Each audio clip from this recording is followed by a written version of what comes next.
الرحمن الرحيم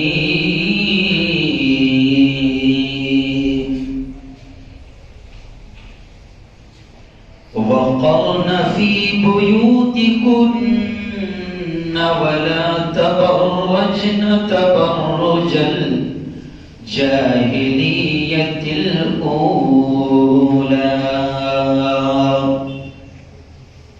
وقال تعالى يا أيها الذين آمنوا قوا أنفسكم وأهليكم نارا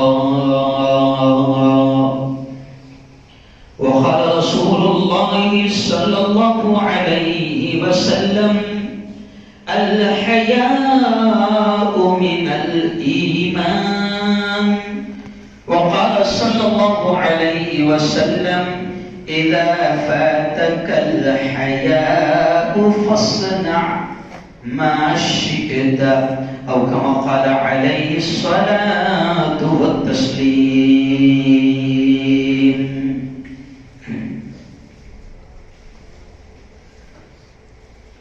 اٹھ شیر مجاہد ہوش میں آ تعمیر خلافت پیدا کر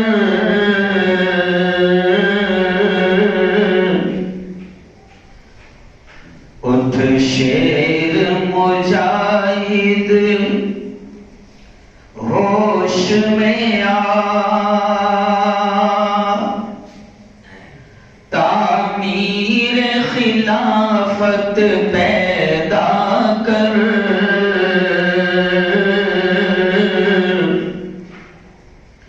کیوں فرقے فرقے ہوتا ہے اب ایک جماعت پیدا کر تو بھی ترقی دنیا میں اسباب تجارت پیدا کر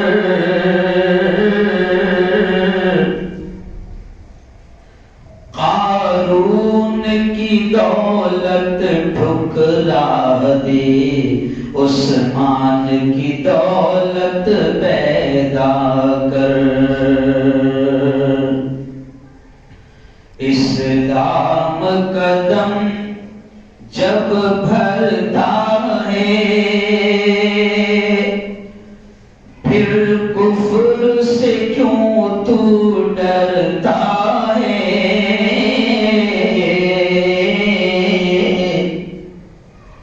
اسلام کا دم جب بھرتا ہے پھر کفر سے کیوں تو ڈرتا ہے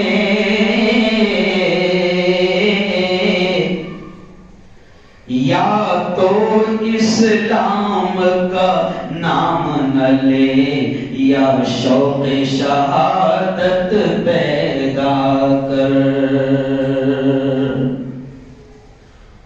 صدق اللہ العظیم وصدق رسولہ النبی الکریم. بہت ہی قابل صد احترام بڑی تعداد میں میرے نوجوان دوستوں، بزرگوں اور ساتھیوں، ایک آدھا گھنٹے کا 35 منٹ کا وقت ہوتا ہے اور بڑے اہم ٹاپک آپ لوگ دے دیتے ہیں اور کہتے ہیں پوری کہانی اتنی دیر میں بولنا ہے. آج کا بڑا اہم عنوان جو برننگ ٹاپک ہے یا سلگتا ہوا موضوع ہے وہ ہے حجاب. پردہ، تعلیم اور تربیت۔ میں بات تو یہی سے شروع کروں گا، اور گزشتہ رات بھی تقریباً 1 گھنٹے کا میرا تفصیلی خطاب ہوا جس کو پوری دنیا میں سنا گیا۔ 30,000 کے قریب لوگ تو لائیو تھے،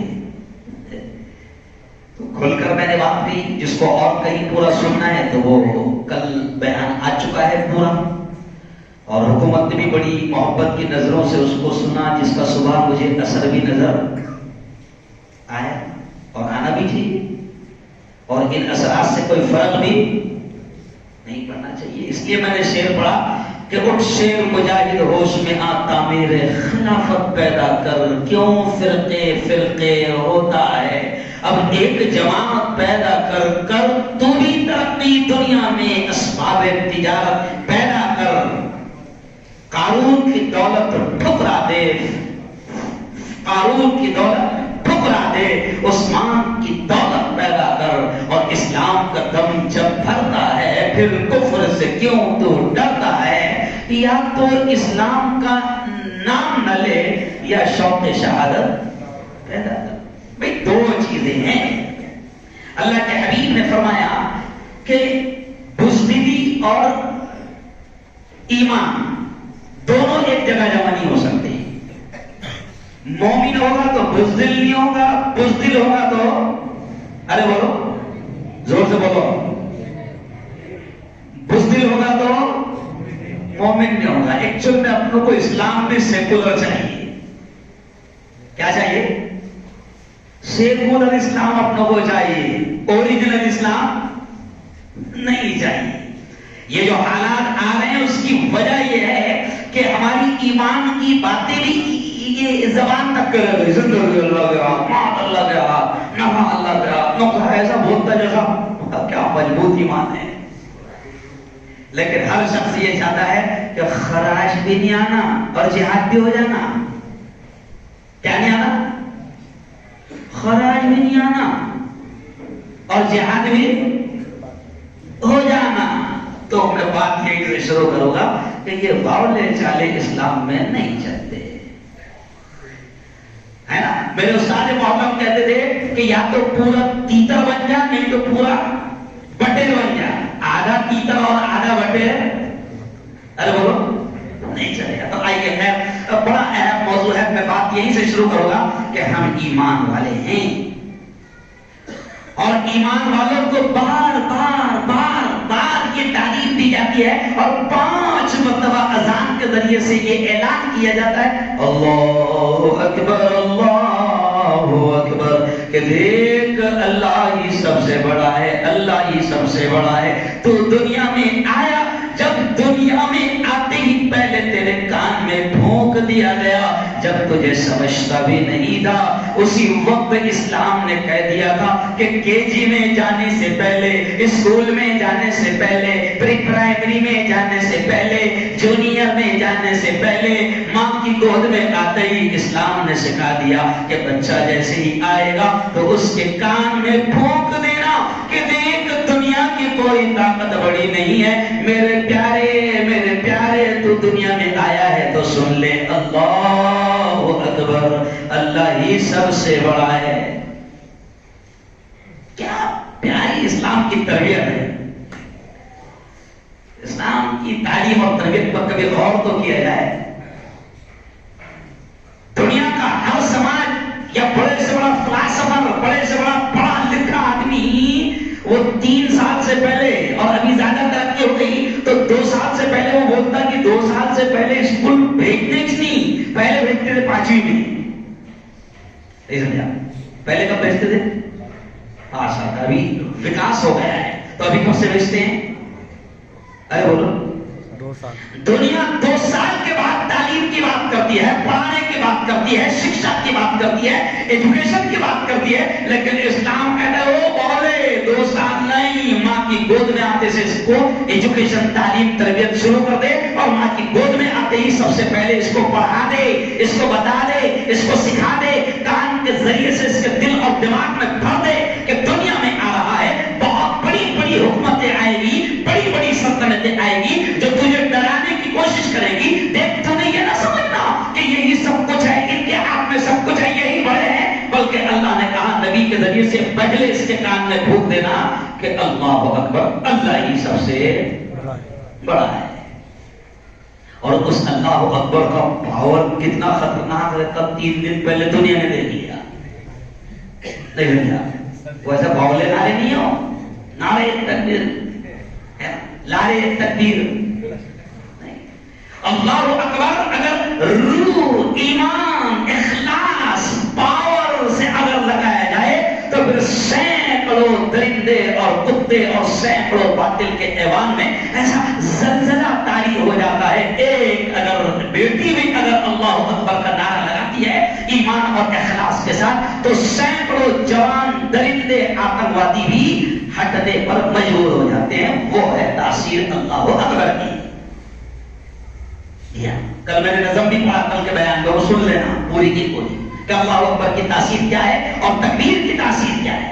آؤ میرے بھائیوں، آج میں آپ کو یہ شارٹ وقت میں بتاؤں گا کہ دیکھو دنیا آج حجاب کی بات کر رہی ہے، پردے کی بات کر رہی ہے۔ میں نے کل ہندو بہنوں سے بھی بات کیا، ہندو بیٹیوں سے بھی بات کیا، کالج میں گیا، ہاسپٹل میں کام کرنے والی ہندو بہنوں سے، گیتا سے بات کیا، اور بھی ہندو ہے اسے بات کیا، وہ بھی میں آپ کو شارٹ میں بتاؤں گا۔ لیکن پہلے اہل ایمان کو یہ پیغام دے دوں کہ پہلے دل اور دماغ میں اس بات کو بٹھاؤ کہ جو ہمارا خالق ہے، جو ہمارا مالک ہے، اس نے ہم کو ایک ایسی کتاب دی ہے اور اس کو سمجھانے والا ایک ایسا نبی دیا ہے کہ جس پر ہمارا یہ ایمان ہونا چاہیے کہ اس کے علاوہ دنیا اور آخرت میں کامیابی کا کوئی اور دوسرا راستہ ہے ہی نہیں۔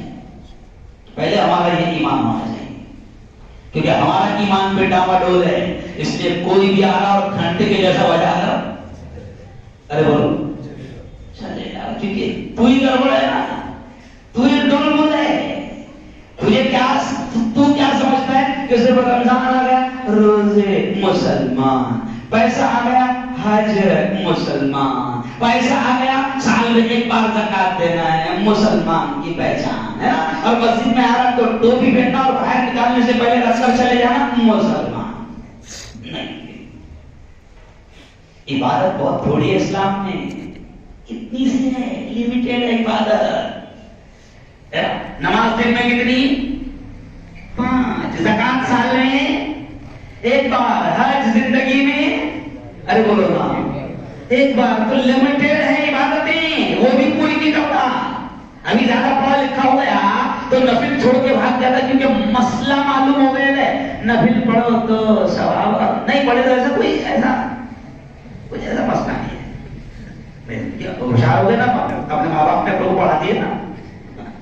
او یارو اسلام کو سمجھو، اس کی تاثیر کو، اس کی تعلیم کو سمجھو۔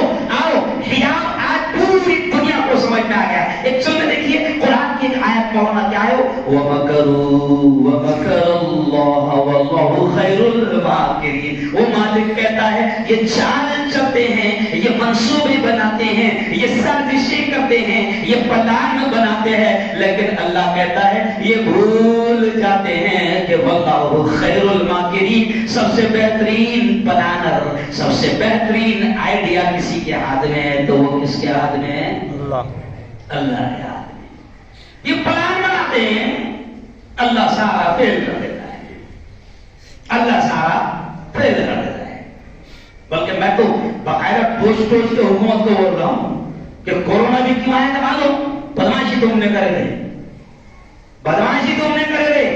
1 سال تک کہ ہم چیخ رہے تھے، چلا رہے تھے کہ ہم نہیں گئے، نہیں گئے، نہیں جائیں گے، نہیں جائیں گے، تو تمہارے شیطان کا نہیں نکال کے رہیں گے، نکال کے رہیں گے۔ تو میں نے کہا اللہ نے کورونا لا دیا، جو تم ملک سے نکالنے کی بات کر رہے تھے اللہ نے کورونا لایا۔ اب تم ہاتھ جوڑ کر ہر موبائل میں یہ کہہ رہے کرپیا اپنے گھروں سے باہر نہ نکلیں۔ نہیں سمجھا؟ یہ سمجھا رہا ہوں میں آپ کو کہ یہ کیا جانے اللہ کے پلان، یہ کیا جانے اللہ کے منصوبے کہ جس ایمان والے کو تم ملک سے نکالنے کی بات کر رہے تھے اللہ نے چھوٹا سا نہ دکھنے والا وائرس بھیجا۔ ابھی بھی دکھ رہا نہیں، صرف اتنے ہی بول رہے ہاتھ دھوتے رہو، ابھی بھی دکھ رہا نہیں، سمجھا؟ صرف کیا بول رہے؟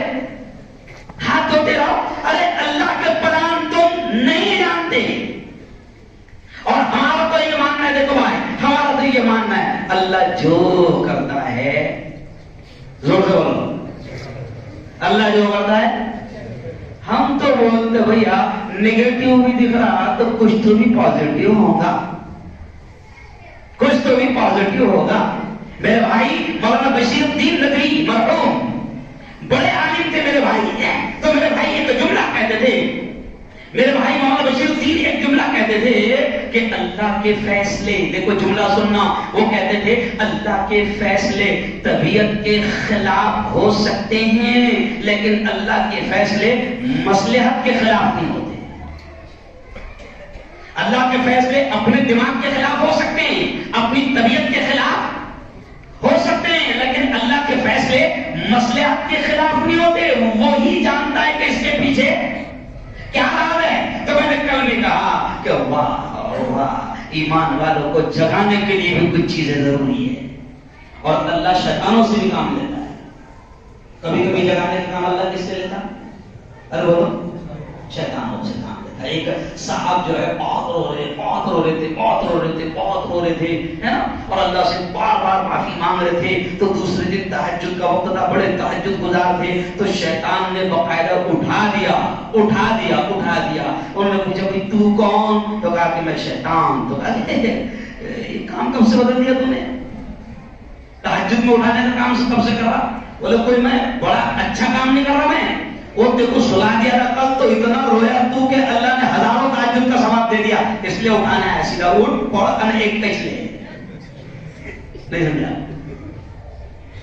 تو کبھی کبھی اللہ شیطانوں سے بھی ارے بولو بیدار کرنے کا، جگانے کا کام لیتا ہے. اللہ جگانے کا کام لیتا ہے. اور آج اللہ نے، میں نے تو کہا پائے ہم تو بھی پازیٹیو ہمیشہ اچھا ہی سوچتے ہیں. اللہ تعالیٰ نے شیطانوں سے کام لیا، اور قوم کی جو بیٹیاں اور قوم کے وہ لوگ جو اپنے آپ کو ماڈرن لبرل قسم کے لوگ رہتے، لبرل جو مولوی اللہ کی باتوں میں نہیں آ رہا ہے، تو ایسے کتنے لوگ ہیں نا، وہ جو پردے کو کچھ نہیں سمجھتے تھے اور ترقی میں آر سمجھتے تھے، تو اللہ نے بھگوادھاری گنڈوں اور شیطانوں کے ذریعے سے حجاب کی اہمیت کو سمجھا دیا. اور کل میں نے حکومت سے بھی یہ کہا، CID ڈپارٹمنٹ سے بھی یہ کہا کہ میری خود کی بیٹی 13 سال کی ہے. میں نے سوچا بھی نہیں تھا کہ ابھی اس کو پردہ پہنانا ہے. جب 10ویں میں جائے گی، جب دیکھیں گے پردہ وردہ پہنا کے بھیجیں گے، تو کل اس نے ضد کر کے خود ہی پہن گئی. سمجھ گئے اشارہ سمجھ رہے ہیں؟ قوم کو ہم حجاب کے بارے میں سمجھاتے تھے، سمجھ میں نہیں آتا تھا. پردے کی اہمیت سمجھاتے تھے، سمجھ میں نہیں آتا تھا، کیونکہ ماں باپ کو بھی سمجھ میں نہیں آتا تھا. ماں باپ بھی آڑ بنے ہوئے تھے پردہ کرنے میں. آج قوم کی بیٹیوں کو اللہ نے شیطانوں کے ذریعے سے سمجھا دیا کہ میری بیٹیوں، تمہاری حفاظت اللہ نے اگر رکھی ہے تو وہ حجاب میں، پردے میں رکھی ہے. آج میں اس بڑے لکھے محلے میں یہ کہوں گا، یہ علاقہ جو ہے وہ تعلیم یافتہ لوگوں کا علاقہ ہے. یاد رکھو، ہم کتنے ہی ہوشیار بن جائے، دیوشانے بن جائے، لیکن اللہ کا حکم اگر ہمارے عقل میں نہیں آتا تو تیری عقل پر رو. اگر مفتی ہارون کو اللہ کا حکم سمجھ میں نہیں آ رہا تو مفتی ہارون نے سوچنا چاہیے کہ میں جنگلی ہے، میں جاہل ہے، لیکن اللہ کا یہ حکم ہے تو دیٹ از فائنل، اسی میں بدائی ہوگی، فائدہ اسی میں ہوگا. آپ قرآن کی آیتیں اٹھا کر دیکھیں کہ اللہ رب العزت نے تمام ایمان والوں سے، مردوں سے بھی کہا، مردوں سے بھی کہا، عورتوں سے بھی کہا کہ پردہ اختیار کیا جائے. اور ایک بات سن لو مردوں، جہاں پردے کی بات ہوتی ہے تو ذہن میں سیدھا عورتیں آتی ہے، لیکن عجیب بات ہے، قرآن میں جہاں پردے کا حکم آیا تو پہلے مردوں کی آیت آئی. آئے گی پہلے مردوں کو. حالانکہ اپنے ذہن میں کیا تھا؟ پردے میں بات ہونے والی، اس کا مطلب بہنوں کو سمجھانے والے، بھائیوں کو سمجھانے والے. کس کو سمجھانے والے؟ قرآن میں جہاں پردے کا آرڈر آیا ہے تو سیکنڈ اسٹیپ پر عورتوں کو آیا ہے، فرسٹ اسٹیپ پر مردوں کو آیا ہے. اور اللہ نے حکم دیا ہے کہ اے محمد ایمان والے مردوں سے کہہ دو کہ وہ اپنی نگاہوں کو نیچی رکھیں. تو پہلے پردے کا حکم کس کو ہے؟ اپنے کو ہے. اور نبی نے کہا تھا دیکھو جملہ ایسے کی بندہ باتیں ذہن میں ڈالتا ہے کہ تھکے ہوئے رہتے ہیں، کوئی سوچ ساچ کے نہیں آتے، 2.5 گھنٹہ بول کے آ رہا میں، ایسا نہیں کہ ابھی یہی آ کے بول رہا 2.5 گھنٹے سے بول کے آ رہا ہے، ایسے بیٹھنے سے پہلے سے چکر جیسے لگ رہے تھے، لیکن پھر کہتے ہیں نا کہ جب اس کو کام لینا ہے تو وہ خود ہی طاقت بھی دے دیتا ہے۔ تو کتنا پیارا الفاظ نبی نے کہا، ایاکم والطرق، مردوں سے کہا، ایاکم والطرق، راستوں پر بیٹھنے سے بچو، اور کہا مردوں سے اپنی نگاہوں کو نیچے رکھو۔ اب راستوں پر بیٹھ جائیں گے، پھر عورتیں وہاں سے دوا کھانے میں جائے گی، کرانہ لینے جائے گی، بازار میں جائے گی، بچوں کو چھوڑے جائے گی، ٹیوشن کے لیے بچوں کو لے جائے گی۔ تم جب راستوں پر دونوں طرف سے بیٹھے رہو گے تو اللہ نے پہلے مردوں کو حکم دیا کہ تم اپنی نگاہوں کی حفاظت کرو، اور نبی نے کہا کہ راستوں پر بیٹھنے سے بچو، راستوں پر بیٹھنے سے بچو۔ اب راستے پر بیٹھے نا تو اتنا شریف تو ہے نہیں کہ تو ایسا بیٹھے گا، نہیں سمجھا؟ جو جائے گا تو اس پر کمنٹ کیے بغیر، ارے بولو، نہیں رہے گا، تو کم سے کم چغلی کیے بغیر نہیں رہے گا۔ جو گزرے گا سمجھو ٹو ویلر پہ گزرا، پہن دے کیسے سائیکل پہ آیا تھا جگہوں میں، یار سب جانتا ہے، یار کا کوئی نہیں جانتا۔ اللہ نے پردے کا حکم پہلے مردوں کو دیا کہ اپنی نگاہوں کی حفاظت کی جائے، پھر دوسری آیت میں سیکنڈ اسٹیپ پر اللہ نے کہا، اے محمد، ایمان والی بیٹیوں سے، ایمان والی عورتوں سے، میری بندیوں سے کہہ دو کہ تم اپنی نگاہوں کی حفاظت کریں، اپنے بدن کی حفاظت کریں، اپنی عزت کی حفاظت کریں۔ آج آپ دیکھیں کہ حجاب آپ زمانے کفر کے انداز لگائیں کہ اس زمانے میں یہ بھی تھا، اس زمانے میں نبی کریم صلی اللہ علیہ وسلم کی تعلیمات عام ہونے سے پہلے اور نبی کی نبوت کا اعلان ہونے سے پہلے زمانے جہالت کی جب ہم اسٹڈی کرتے ہیں، پڑھتے ہیں تو پتہ چلتا ہے کہ جہالت بہت خطرناک بھری بھی تھی، بڑی خطرناک، ایسی جہالت کے زمین پر پڑا ہوا خون زبان سے چار جاتے تھے، معمولی باتوں پر جھگڑے کیا کرتے تھے، مرڈر اور قتل کیا کرتے تھے، اور قرآن نے کہا کہ ان میں ایک جہالت اور تھی کہ ان کی عورتوں کا یہ حال تھا کہ خوب بناؤ سنگار کر کے نکلا کرتی تھی، اور میلہ ٹھیلا بازار مردوں کے کاندھے سے کاندھا ملا کر شانہ بشانہ ان کی عورتیں خوب بناؤ سنگار کیا کرتی تھی۔ تو پھر اللہ رب العزت نے آیت اتاری اور حکم دیا کہ اپنے بناؤ سنگار کو، اپنے چہروں کو، اپنے بناؤ سنگار کو ظاہر نہ کرو، اپنے بدن کو کھلا نہ کرو۔ پھر اللہ نے آیتیں اتارا اور پھر اللہ نے عورتوں کے لیے، اپنی بندیوں کے لیے بھی کہہ دیا، وَقَرْنَ فِي بُيُوتِكُنَّ وَلَا تَبَرَّجْنَ تَبَرُّجَ الْجَاهِلِيَّةِ الْأُولَىٰ۔ اللہ نے کہا میری بندیوں، اللہ کہتا ہے عورتوں کے لیے اللہ نے حکم دیا کہ تمہارے لیے بہتر یہی ہے کہ تم اپنے گھروں میں ٹکی رہو، اپنے گھروں میں ٹھہری رہو۔ جی ہاں، وَلَا تَبَرَّجْنَ تَبَرُّجَ الْجَاهِلِيَّةِ الْأُولَىٰ، اور جیسے زمانے جاہلیت میں تم بناؤ سنگار کر کے نکلا کرتی تھی، اپنے چہروں کو چھپایا نہیں کرتی تھی، اور بے حیائی اور بے شرمی کا مظاہرہ کیا کرتی تھی، میلے اور ٹھیلوں میں تم مردوں کے شانہ بشانہ چلا کرتی تھی۔ اللہ نے کہا وَلَا تَبَرَّجْنَ تَبَرُّجَ الْجَاهِلِيَّةِ الْأُولَىٰ، وہ زمانہ جاہلیت والا وہ طریقے اختیار مت کرو۔ تو مولانا یہ آیت کہہ رہی ہے کہ بناؤ سنگار کر کے باہر نکلنا، قیمتی سے قیمتی کپڑے پہن کر باہر نکلنا، یہ پڑھے لکھوں کی علامت نہیں ہے۔ یہ آیت تو یہ کہہ رہی ہے، اللہ کیا کہہ رہا ہے، یہ ایسا پہلے چلتا رہا، جاہل تھے تم، اب نہیں چلنا۔ تو میں جب یہ آیت پڑھ رہا تھا تو دیکھو قرآن کا ایک معجزہ ہے کہ جتنا کھوجتے جاؤ قرآن آپ کو علم کے موتی دیتا جائے گا۔ تو اب مجھے پتا چلا کہ ابھی تو الٹا ہو گیا، ابھی زیادہ پڑھ لے رہا لکھ لے رہا تو بڑا سندر زیادہ کر رہا۔ غریب کی عورت کو اگر کسی کی شادی میں بھی جانا ہے، پردہ نہیں کرنا ہے، تو غریب کی عورت 300 میں ڈریس پہن کر بناؤ سنگار جو بھی اس کی حیثیت ہے وہ کر لے گی، لیکن مالدار کی 30,000 کا پہن لی، قیمتی سے قیمتی ہار پہن لی، قیمتی سے قیمتی زیورات کرے گی، بالکل منع نہیں کیا اسلام نے، بالکل منع